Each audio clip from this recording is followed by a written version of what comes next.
But actually my business got better because of the pandemic, because I help people write their books. That's the main thing I do. And a lot of people have been using quarantine to write their books.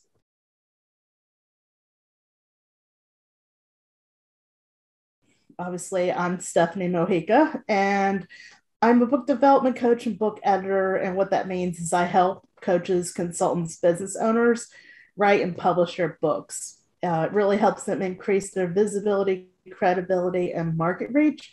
And I was a journalist for 17 years for newspapers, and that industry started going downhill. But even when I was working for newspapers, I had side hustles, as they call them. I was editing people's books, I was teaching classes about book writing, helping people write their books, things like that. So I would say about 7 years ago, I left the newspaper industry.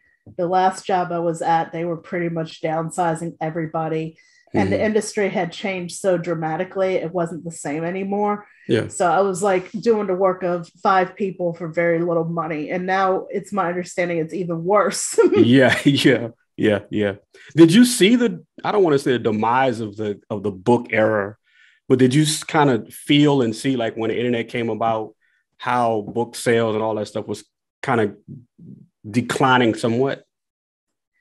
I actually think it's helped book sales. I think it's hurt the newspaper industry. I think it's hurt, like, newspapers. It's hurt magazine sales. I don't have statistics. I think actually it's made, yes, the mom and pop bookstore has suffered, but I think it's made it easier to sell books. I have authors who are originally from countries like India or Kenya who are able to publish their books online. With social media, they're able to reach out to anyone in the world. They're able to do things like, speak on podcasts, do Zoom rooms. And this was even before the pandemic. The pandemic has just multiplied that. So I think that there's been advantages and disadvantages. I mean, we can talk about books and we can talk about journalism. As far as the books, it's easier to self-publish now. That is also a disadvantage because there's a lot of noise in the market. There's a lot of poorly written work. There's some irresponsible work. But, I tend to believe that everybody has a right to have a voice. And I think it's beneficial as far as books. And yes, like I said, it's easier, especially if you're selling books online, to get those book sales. Yeah. What are you more of a proponent for? Are you more of a proponent for self-publishing or for going through a publisher? So I have done both for my clients, and I've done self-publishing for myself. I actually just did an Instagram live on this. I'm more of a proponent of self-publishing, and I'll tell you why. First, it's quicker to market. It's like if you have this awesome book, even if you get a literary agent to accept you, that could take months or years to find that agent, because usually you have to get an agent to go to one of the big publishers. Then you have to have that agent shop it around to a publisher. That can take months or years, and there's no guarantees. So let's say in a great scenario, an agent picks up your book and a publisher is like, oh, this is the greatest thing ever. You're still going to wait 1 to 2 years for that publisher to put it out there. So you're talking years.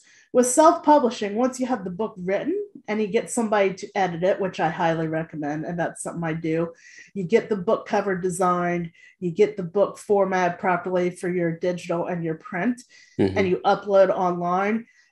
I've had people like be online in a weekend. Now, it could take you days or months or years to write that book, but once that's written, right, you can get it done in days, weeks, depending on what you're up to. Yeah. What seems to be the most common mistake, or what's the most common thing lacking when people come to you and say, hey, Stephanie, I want to write a book? Like, what do you think that they're missing most commonly? Like, do people not have it written first, or is their grammar poor? What are some of the mistakes that you're seeing? So people come to me for multiple things. I'll focus on the coaching first. There's some people, they really want to write this book. They have this idea in their head. Often they have 5, 6, 7 ideas in their head.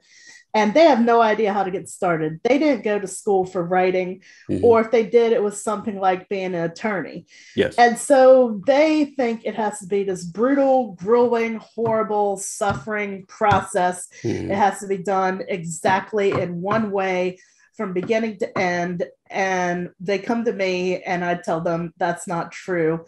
I literally hold their hand through it. I have a 9-step proven process that literally takes them from title to, final chapter. Okay. But yeah, you can start writing anywhere. I'll give that free tip. You don't have to write the beginning of your book when you first start writing your book.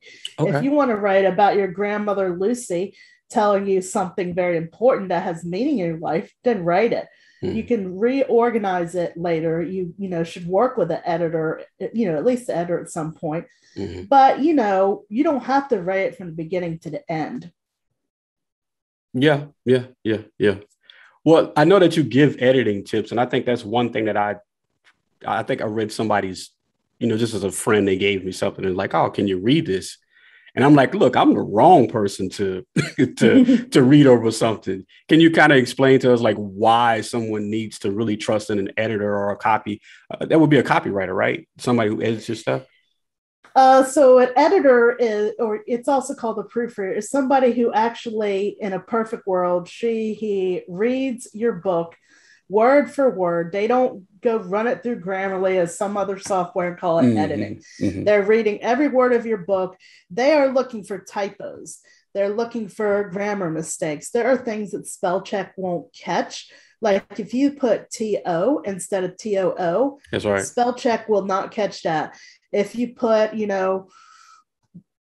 like if you've used the word gray with an A in one section and the Mm-hmm. word with the E in another section, your software is not catch that. If you write a number as 6 spelled out in one chapter and write the numeral 6 in another, Yeah, that's not gonna, but I guarantee you your readers are gonna see it, that's because I right. see stuff on Amazon all the time like, oh my God, so and so didn't have an editor. That's right. So, That's right. so if good editor is not going to change your work to make it their own, Mm-hmm. it's they're going to do the best they can to enhance your voice, your message, so you look as professional and polished as possible.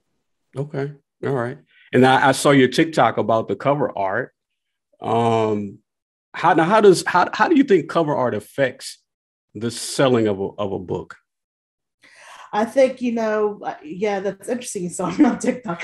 I don't do a lot on there as some people. Generally, I post on TikTok a few times a week and then I try to republish it to other platforms. Yeah. But basically, I think it's really important because like I said, there are a lot of people out there right now publishing.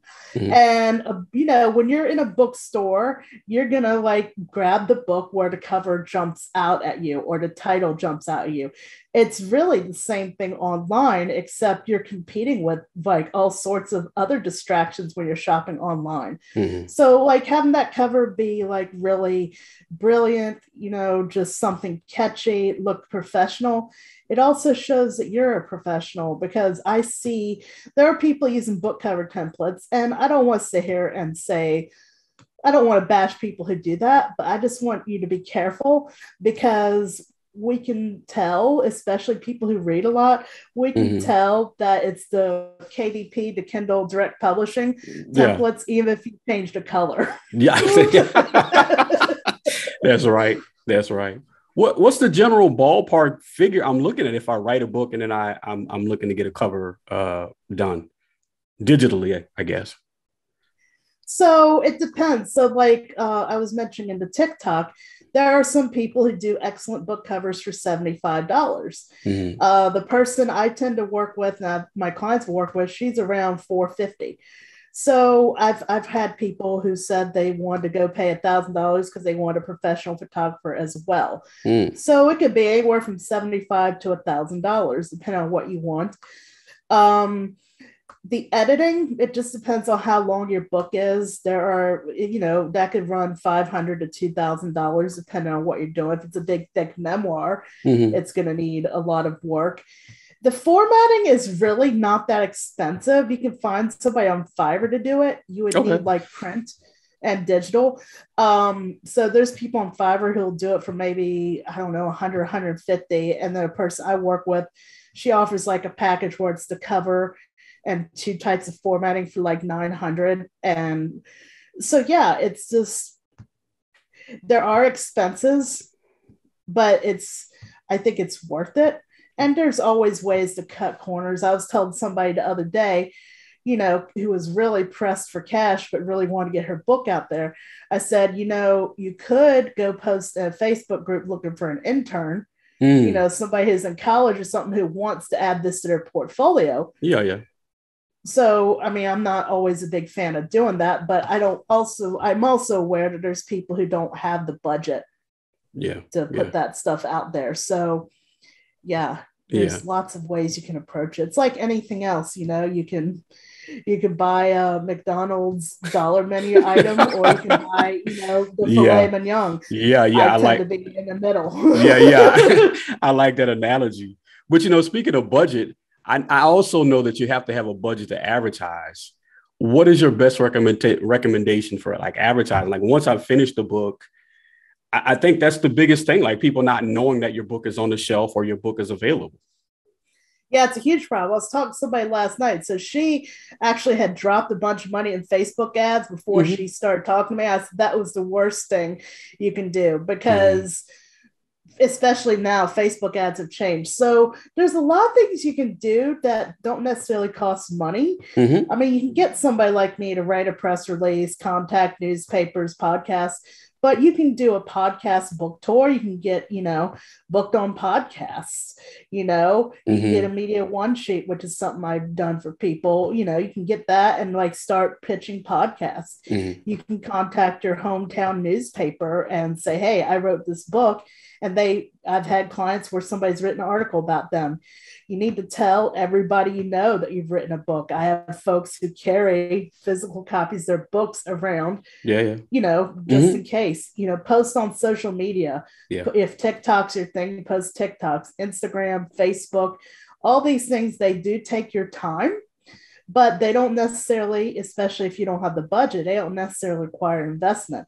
But there are people that I work with where they're trying to use the book to like really, make a quantum leap in their business.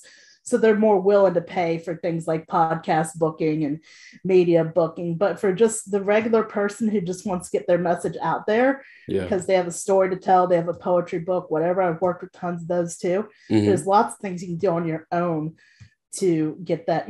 I think a lot of writers tend to be shy and not want to talk about their work. And that's absolutely right. That's a serious marketing problem. Yeah, absolutely. Now you said earlier that, and I'm included in this group of people who think that the process is a very grueling process. I don't want to diminish the process. So how easy is it? I know, so you've already identified it as not grueling, but how easy is it? It can be really easy for some people. So I've worked with somebody recently who she loves to talk. Like she is way more comfortable on video, in front of people, et cetera, than I am. I'm an ambivert, so I'm introverted and extroverted. It depends on situation. Okay. But there are some people who just love to tell their stories. You could go talk in the video or your audio and have that transcribed and start editing that into chapters of your book if you're one of those talkers. I have somebody else I'm working with who has years and years and years of blog posts because that's her business. She's really good at marketing her business. So some of that we are changing into book chapters. She's adding stories and things like that. But, especially entrepreneurs or just people who like to be creative and talk a lot, there's a lot more content. So it doesn't necessarily have to be sitting at the computer, oh my gosh, what am I going to say? You yourself, how do you tackle the things that you need to write? Do you set time in your day aside, or what do you do? Well, I've actually lately have been guilty of not focusing too much on my own writing because I've been too busy helping other people. Right. That's something I'm going to change. I am going to be in an anthology coming up called Black Sheep. So I'll be writing a chapter for that. It's about people who have been, the black sheep. It's most of us who are like women of color. I'm Latina, but just people who have had these experiences of being othered. So I'm working on that. I do write poetry. Almost every year I've had my work in an anthology of poets and have published some poetry. The writing for my business, that I have to do, I just have to schedule it into my day and make myself do it. When it's a client, I'm all over it. But when it's for myself, it can be harder. So I totally identify with some of the people come to me and they want to write stuff, but they're like, where the heck do I fit it in? And what I tell people is you have to schedule it, even if it's 25 minutes. You just have to put it on your calendar, set that timer. If you can, a lot of people don't stop, but I think it's just the getting started and getting it on the schedule. That's essential. Yeah, absolutely. How rewarding does it feel, like knowing that you're helping these people accomplish a huge goal?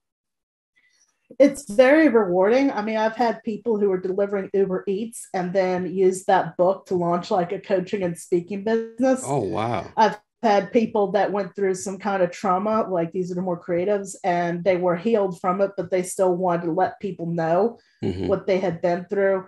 There's been people who have had poetry collections gathering dust for years that I've helped. There's people like a couple of the clients I just mentioned who had bits and pieces and weren't sure how to bring it all together. Yeah. And, then they're really happy about it. So it's very rewarding to me to help people achieve their dreams, because 95% of people who start a book don't finish it. That's right. That's right. That's right. So it's rewarding to me. Yeah. Well, I wonder why, like, so many people don't, such a huge percentage of us don't finish the book or don't even start. Do you think it's fear, or you just think we think it's too grueling, or what? I mean, if you know. I think it's a combination. No, I'm pretty familiar with a lot of people coming with the same problems. I think it's both. Some people are scared. It's like easier to dream about something than to do it. Yeah. There's a lot of people who really want to do it, but they're scared. They're scared of looking stupid. They're scared that they don't know what to say. They're scared that like mom or dad will get upset. Or they're scared of failure. Right. Because just because you publish a book, there's no guarantee you're going to be successful. And that's right. Traditional or self-publishing. That's so right. Some people would rather just do the what if game than be like, then put something out there and then fail. But another part, I think, is people don't understand the writing process. They think that they have to write like War and Peace, a really, really thick, that's right. book. And that's not true. Actually, shorter books are doing better nowadays. Really? So is writing a book, would you say writing a book nowadays could be profitable? Writing a book can be extremely profitable. I mean, there's people that I know of that make like 5-6 figure royalties on their books. Really? Okay. Because it's evergreen. It's like always out there, Yeah. That was a mistake I made my first book. It was something that was very, it was a specific formulas on how to do freelance writing. Yeah. And almost all the sites that I was mentioning are, don't make my mistake. Do something that's not going to, depend upon other people's websites. But most books, they can be sold 10, 15, they could be sold after you're deceased, if you set it up right.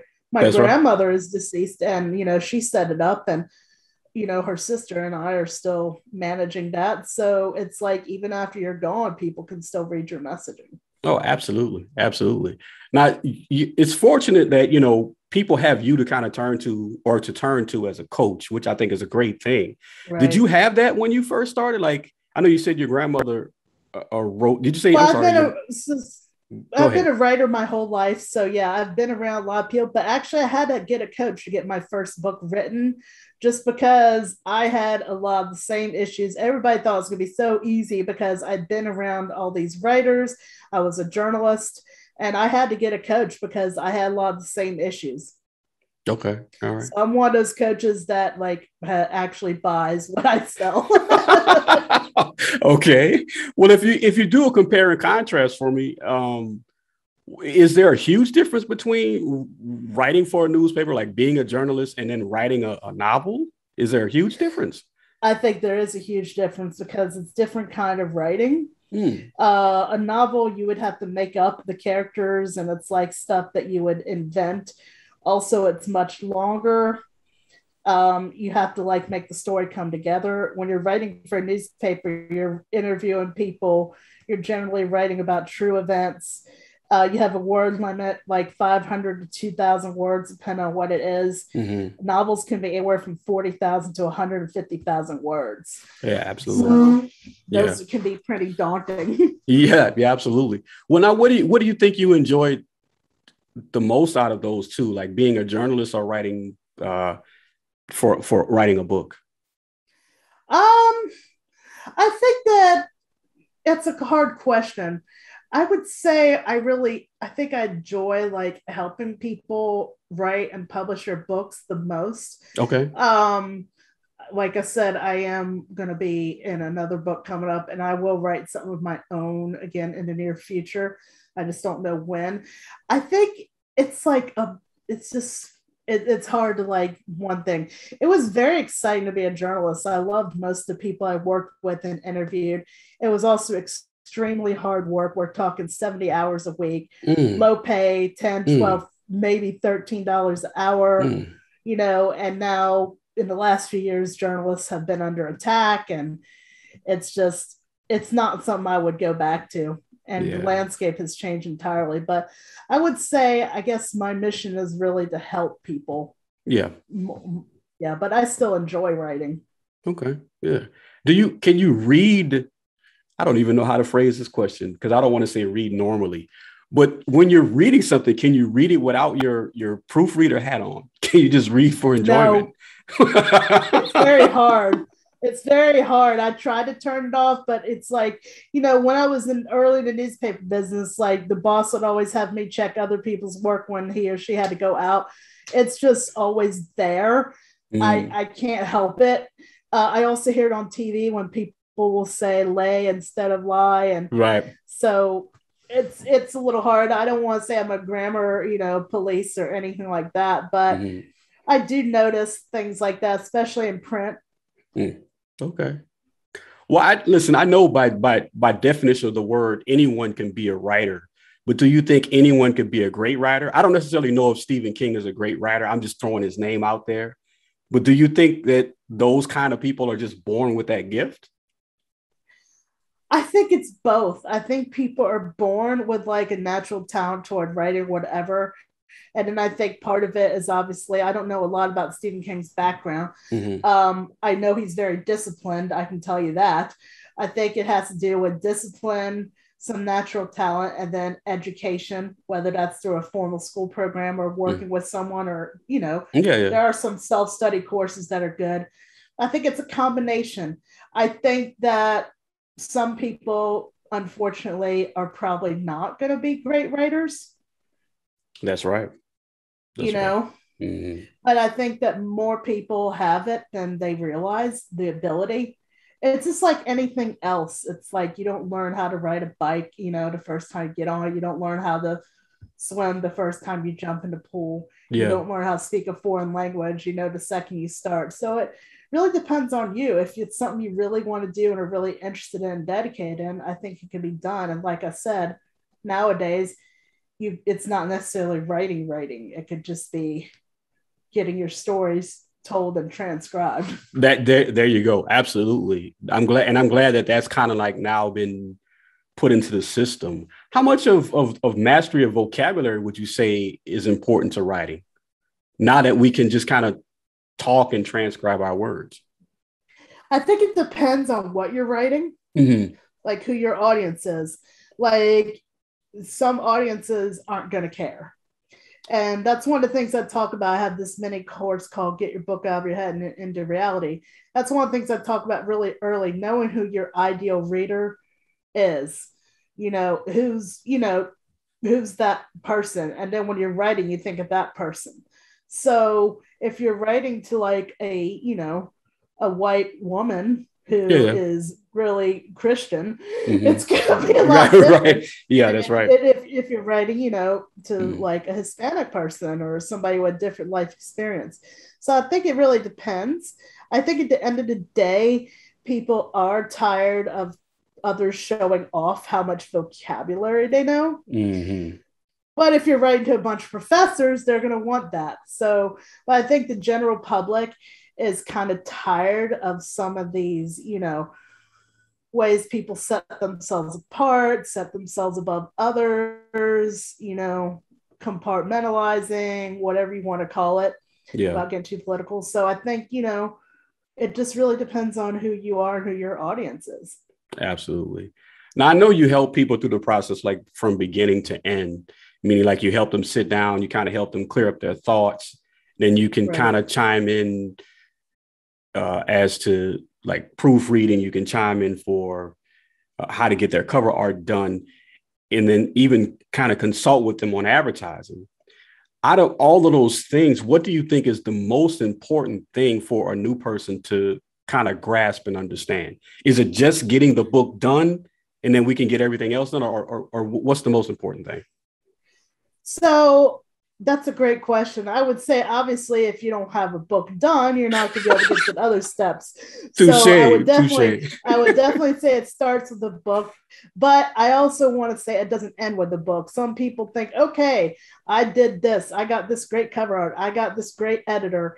I put it on Amazon. Okay, I'm not going to talk about it again. Money's just going to come rolling in. That's not how it happens. So I talk about this a lot in, TikTok, Clubhouse, and other spaces. You can't just drop the book and then do nothing. It's important to talk about it. Use some of the tips I mentioned earlier. Get on podcasts, mention it on social media. Try to see if you can get in a newspaper or something. And, just let people know that you've written this book and how it's going to help them and, benefit their life. Yeah. How has writing helped you? That's a good question. How has it helped you? I would say writing has it's difficult because like when I'm writing poetry, that has helped me like get through some things, some traumas, etc. Writing as a journalist, I would say it helped me, meet a lot of people, gain a lot of skills, tell a lot of people's stories. So I think it's just different kinds of writing. Some people really enjoy it because it just taps into another side of them. So yeah, I would say writing can do a lot for people. Absolutely. Well, what are a couple of things you wish you would have known before you started your journey of writing? Like if you go all the way back to, I don't really know, like if you started when you were 5 years old, but kind of go back as far as you can. Yeah, okay, about 8. I guess like the professional writing, like I started that when I was about 14 because that's when I started getting paid for little newspaper articles and stuff. Okay. I wish I had known that some people are just full of what and are just going to say whatever they can say to cut you down because of their own stuff. I wish I had known that when I was younger. I also, as far as the books, the marketing, everything, I think I wish I had known the importance of having an email list, like, your list of contacts, etc. Posting consistently on social media, because that, especially nowadays, is really crucial.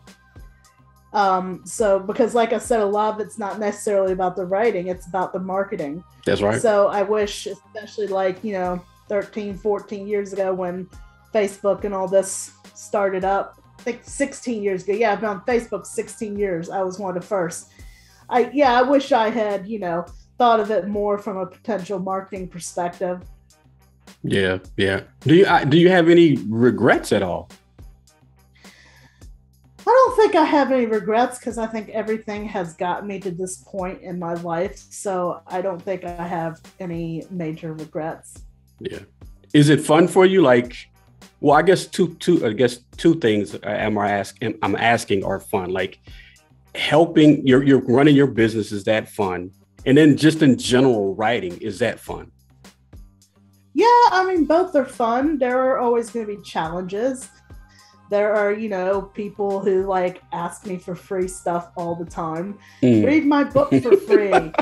Do this for me for free. Can I talk to you for the fourth time for free? Yeah. And that's just, it's important to set boundaries. That's not fun, but I enjoy, like, you know, the freedom.